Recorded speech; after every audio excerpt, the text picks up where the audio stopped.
Have you ever imagined living in the same house with people you don't like, knowing if you leave, you lose everything? Well, that's exactly what happened to the 4 Adeyemi children after their father died. 4 step-siblings, born of 2 mothers, forced to live together under one roof because of their father's last will. It was a dark Friday afternoon. The sky was heavy, the clouds gray, and rain poured down like tears. Inside the lawyer's office, 4 people sat in silence. They were not strangers. They were siblings by blood, but not by love. For as long as they could remember, they had been rivals, enemies living under one father's shadow. Kunle, the eldest, wore a sharp black suit and glasses. He was from the first wife, and he believed he was the rightful heir to everything. Funka, also from the first wife, sat beside him, tapping her long nails on the table. She was dramatic, proud, and never forgot an insult. Across from them sat Damilola, the eldest daughter from the second wife. She was calm, soft-spoken, and always the peacemaker. But deep down, she carried years of pain from being treated as the outsider. Beside her slouched Tunde, her younger brother, the wild one, who never cared about rules and always found himself in trouble. The air in that office was thick with hatred. The first wife's children glared at the second wife's children, and the second wife's children glared right back. The rivalry had started years ago, when their father married a second wife and brought her children into the big house. From that day, peace died. There were constant fights about food, about school, about who their father loved more. And now, even after his death, their father had found a way to tie them together. The lawyer cleared his throat, adjusting his glasses as the storm rumbled outside. I will now read the last will and testament of Chief Adeyemi. The siblings leaned forward. My dear children, the lawyer read in a slow voice, if you are hearing this, then I have gone to rest. I know you expect to receive my wealth, my businesses, and my house, but I will not give it to you so easily. You have fought all your lives. You have hated each other instead of living as one family, and that cannot be my legacy. So, I give you a condition. The siblings tensed. You must live together, all 4 of you, in my old mansion in Ibadan for 1 full year. You must manage my businesses together, share the same roof, and eat from the same table. If anyone walks away, all of you lose the inheritance. If you succeed, everything I own will be yours to divide. If you fail, all will go to charity. The room went dead silent. Funke gasped and clutched her chest. 1 year. With them, never. Kunle slammed his hand on the table. Father must have lost his mind before he wrote this. Tunde smirked, leaning back. Well, I think it's funny. Free house, free food, and free drama.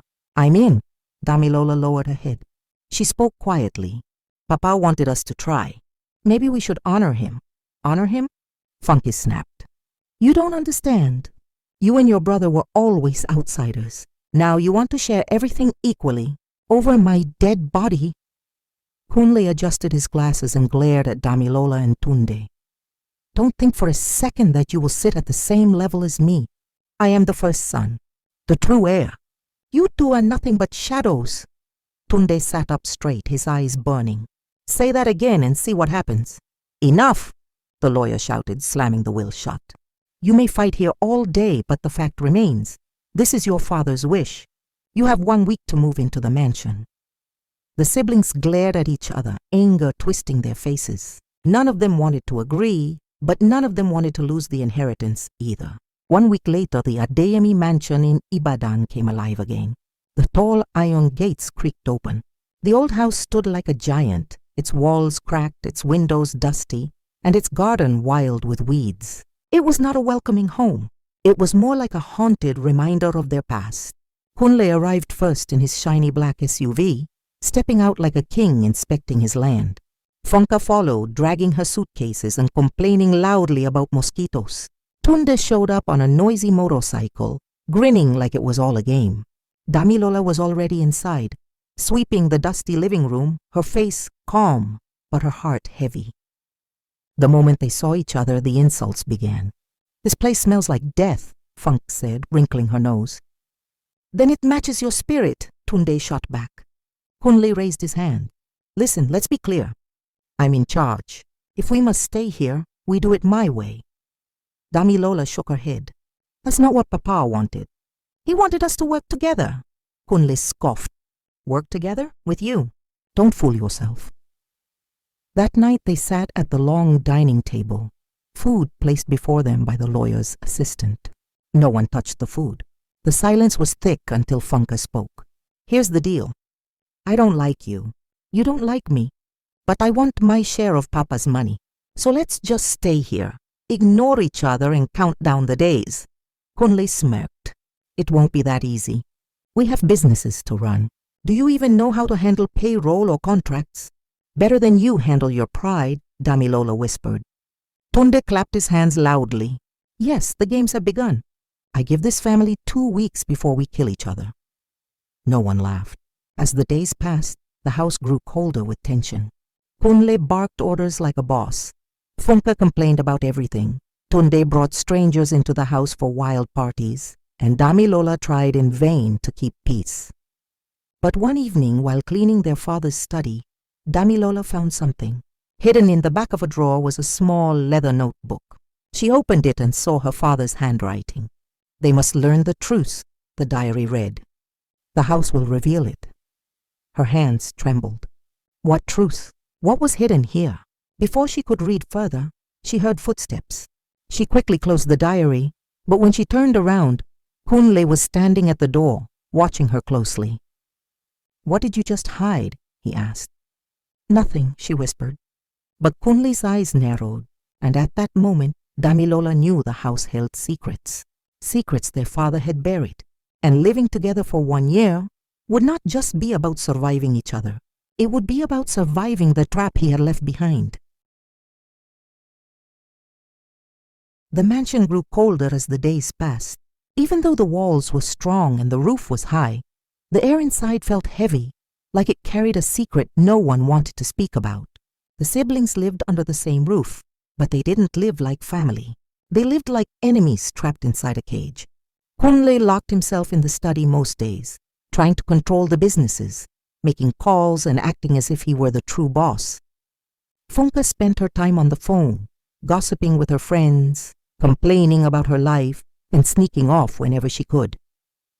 Tunde treated the mansion like a playground, throwing loud parties, inviting strangers, and bringing trouble at every corner. And Damilola, poor Damilola, she worked day and night to clean, cook, and keep things together. But the diary she had found in their father's desk never left her mind. They must learn the truth. The house will reveal it. What did Papa mean? One night, when everyone was asleep, she lit a candle and opened the diary again. She flipped the pages slowly, her eyes scanning the words, and then she found something that made her freeze. My children do not know the truth about me. My sins live in the walls of this house. If they must inherit my wealth, they must first face what I have hidden. Only then will they deserve it. Her hand shook. She closed the diary quickly, her heart racing. What sins? What had their father hidden? Suddenly she heard a loud knock on the door. She gasped, hiding the diary under her blanket. The door creaked open and Tunde stumbled in, smelling of alcohol. What are you doing awake? He asked, squinting at her. Nothing, she said quickly. Go back to bed. But Tunde wasn't stupid. He had seen her hide something. His eyes narrowed, but instead of fighting her, he smirked. Keep your secrets, sister. But don't think you're the only one who knows things in this house. Then he staggered out. The next morning, the fighting began again. You're wasting Papa's money with your reckless behavior, Kunle shouted at Tunde. And you're choking us with your arrogance. Tunde shouted back. Both of you are useless, Funk added. If it weren't for me, this family would be a laughingstock. You're the biggest problem here, Funka. Damilola snapped, surprising everyone with her sudden anger. All you do is complain and insult. You don't lift a finger to help, Funke gasped. How dare you speak to me like that? The shouting grew so loud that the neighbors complained. But inside the mansion, it was only the beginning. A week later, something strange happened. Funka, who had been complaining about the dusty rooms, hired cleaners to fix the mansion. As they were moving furniture in the old living room, they discovered a loose wooden panel on the floor. When one of the cleaners pulled it open, they found a small box hidden inside. Funke grabbed it before anyone else could. She opened the box, and inside were old photographs, letters, and documents. Her eyes grew wide as she flipped through them. "Oh my God," she whispered. "What is it?" Kunle demanded, snatching the papers from her hand. The documents revealed that their father, Chief Adeyemi, had not built all his wealth fairly. Years ago, he had cheated his business partner, stolen land that wasn't his, and hidden money away in secret accounts. The letters showed that the business partner had threatened to expose him, but somehow the man disappeared and was never heard from again. Damilola's heart sank. "Papa, is this what he meant by sins?" Funke's hands shook. "If the public finds out, the Adeyemi name will be destroyed." Tunde laughed bitterly. "So our great father wasn't so great after all. Figures." But Kunle clenched his fists. "We keep this quiet. No one must know. If this gets out, we lose everything." Damilola shook her head. "No, Papa wanted us to know. That's why he forced us to live here. He wanted us to face the truth." "Don't be naive," Kunle snapped. "We bury this and move on." But things didn't end there. That night, Funke had a nightmare. She woke up screaming, swearing she saw their father standing at the end of her bed, pointing at her. Tunde laughed it off, but even he began hearing strange sounds in the corridors. Footsteps when no one was there, doors slamming shut by themselves, whispers in the walls. The mansion was no ordinary house. It was alive with secrets. One evening, the siblings gathered in the living room, the tension thick as smoke. "This house is cursed," Funke whispered. "It's not cursed," Damilola said softly. "It's telling us to confess, to make peace, to stop hiding lies." "You think talking about the past will fix anything?" Kunle snapped. "Nothing will change the fact that you two are not equal to us. You were always outsiders." Tunde's face turned red. "Say that again, Kunle, just say it." The fight almost turned physical until Damilola burst into tears. "Don't you see? This is exactly why Papa did this. He wanted us to live together, to stop fighting, to face our past. But instead, we are destroying each other." The room went silent. For the first time, the siblings saw Damilola's pain, her years of being treated like less, her heart breaking under the weight of a family that never truly accepted her. Slowly, the walls between them began to crack. Days turned into weeks. For the first time, Kunle began working with Tunde on the business instead of fighting him. Funke helped Damilola clean the mansion and even learned how to cook one of her recipes. They still argued, but something was changing. The house that once echoed with hate now began to carry laughter, even if it was small and hesitant.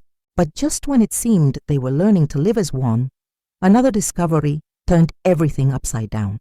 Hidden behind one of the paintings in the study was a safe. Inside it, they found their father's final letter. "My children, if you are reading this, then the house has revealed my sins. I did wrong in my lifetime, and I cannot undo it. But you can. I leave you not only wealth, but also the responsibility to use it for good. If you stay united, you will not only inherit money, you will inherit my redemption. But if you remain divided, then all of this will be wasted, and my curse will follow you." The siblings sat in silence, the weight of the words pressing down on them. For the first time, they realized the inheritance wasn't money. It was unity. It was forgiveness. The year was long, filled with fights, tears, and secrets. But slowly they began to heal. They faced the world together, running the businesses as one, cleaning their father's name, and learning to live not as rivals, but as family. By the end of the year, when the lawyer returned to check on them, he found something he never expected. 4 siblings, still imperfect, still arguing sometimes, but living together, eating from the same table, and carrying their father's legacy as one. The lawyer smiled as he handed them the official papers of inheritance. "Your father would be proud. You passed the test." Tunde grinned. "Barely." Funke rolled her eyes but smiled. "At least we didn't kill each other." Kunle adjusted his glasses, but this time his voice was softer. "We are still here, together." And Damilola, with tears in her eyes, whispered, "Papa's trap wasn't to punish us. It was to save us." The mansion stood tall, no longer heavy with secrets, but alive with new beginnings. The Adeyemi children have walked into the house as enemies, but they walked out as family.